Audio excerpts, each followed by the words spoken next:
Brian, first of all, if we could talk about the Celtic manager, Martin O'Neill. How pleased are you that Martin will be in position for next season? Well, I think, like every supporter in the heart of hearts, that I'm really pleased that Martin's going to continue the journey. It's the outcome we wanted, it's the outcome we've got. Just building on the success of last year, just the inspiration he gave, the leadership he gave, and then to have a full season ahead, to bring all that to another level.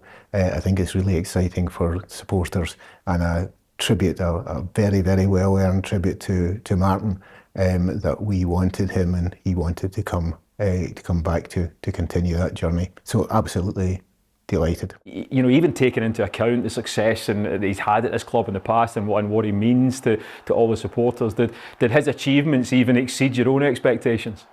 Well, we all lived through the roller coaster of the last few months of the season, and of course at one point the expectations were lower than ultimately were justified.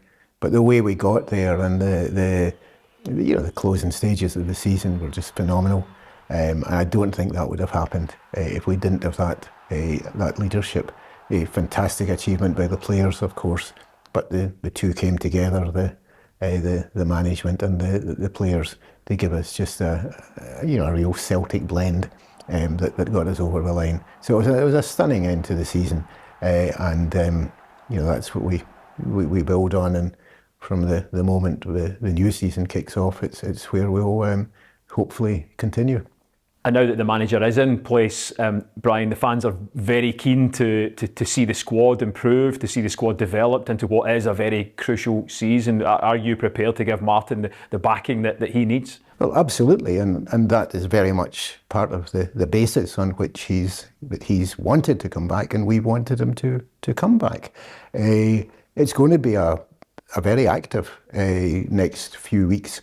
And we must come out of it with a stronger squad. It's worth mentioning, maybe, for all the criticisms last year, that 8 of our players are at the World Cup.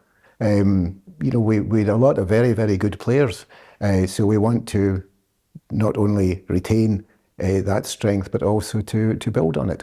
You mentioned the culmination of last season, and it was incredible. You know, Celtic fans still talk about it. It's memories that will live long. However, it has resulted in an SPFL sanction with regards to fans' incursions onto the pitch.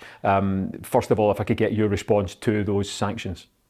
Well, I think they're fair enough, and we accept them. That of course, there were incursions, and incursions shouldn't happen.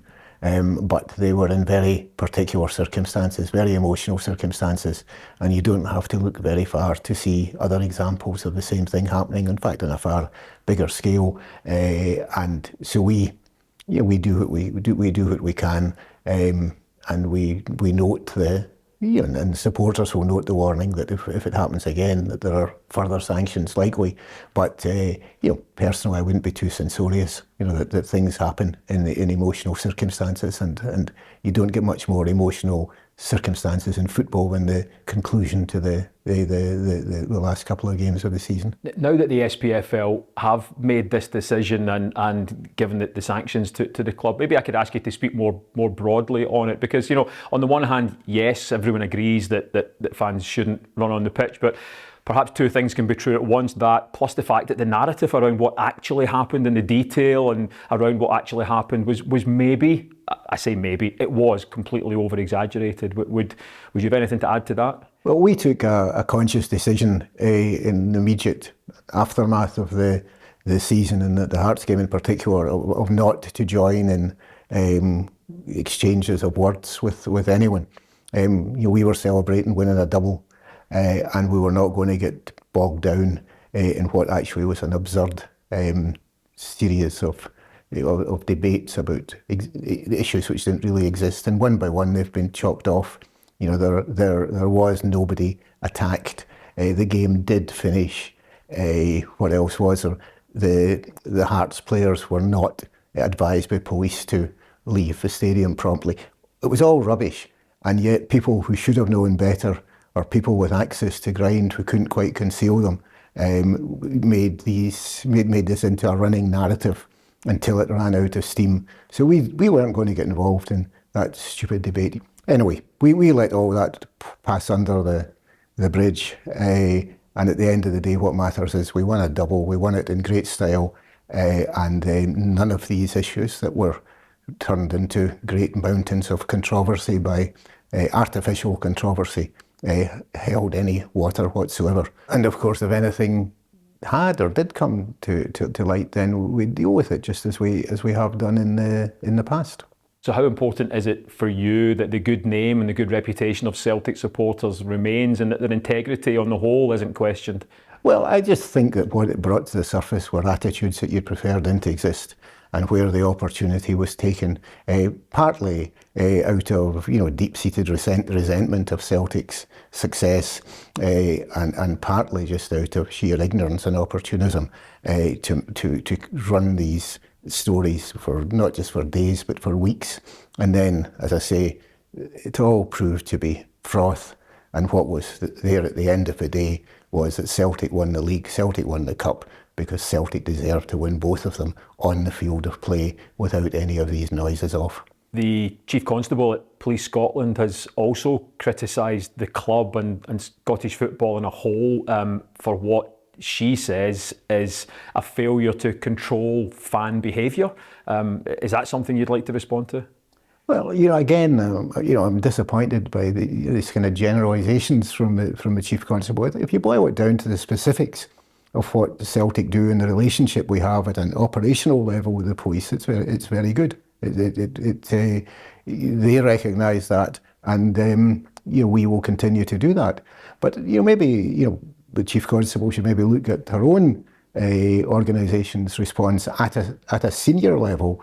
And if you go back to what happened at Ibrox, for example, that the mechanism which we have respected and supported through the Safety Advisory Group was not adhered to in these circumstances, and that leaves a bit of a vacuum going forward, and I think it's one that has to be addressed. But so everyone should look at their own house before they're too critical of others.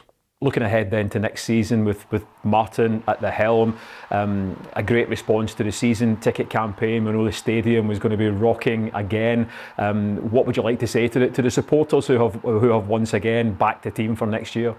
Well, fantastic response, and that again there were noises off which tried to cast doubt on how the season ticket campaign would go. At the end of the day, it went as well, maybe better than ever.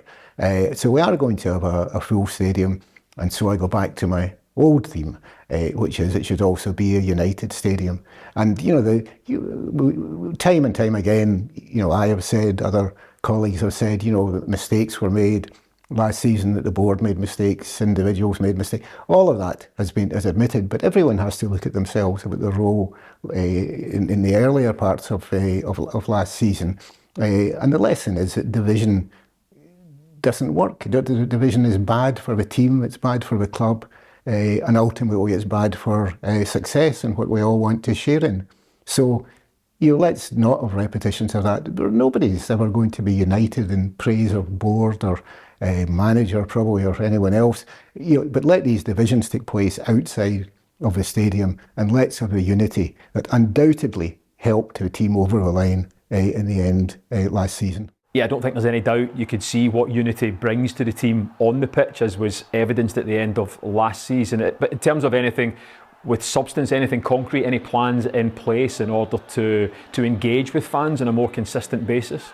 As we promised and intend to deliver on over the summer, that we are going to strengthen the whole structure of fan engagement, a new mechanism to be introduced to bring the club and the supporters together in a more structured and regular basis. The fans' forums to be revived and to go around the country there. And very, very importantly, as we've discussed before, there are appointments being made to give leadership and cohesion to supporter engagement. So that's important, that there will be people who are working full time really on that. So yeah, all of the things we promised we'll try to deliver. and reciprocally, I just hope that from every dimension of the support and from the stadium, that we just maintain the unity, because if ever there was a lesson in the importance of unity in the stadium, then it came in the closing weeks of the season.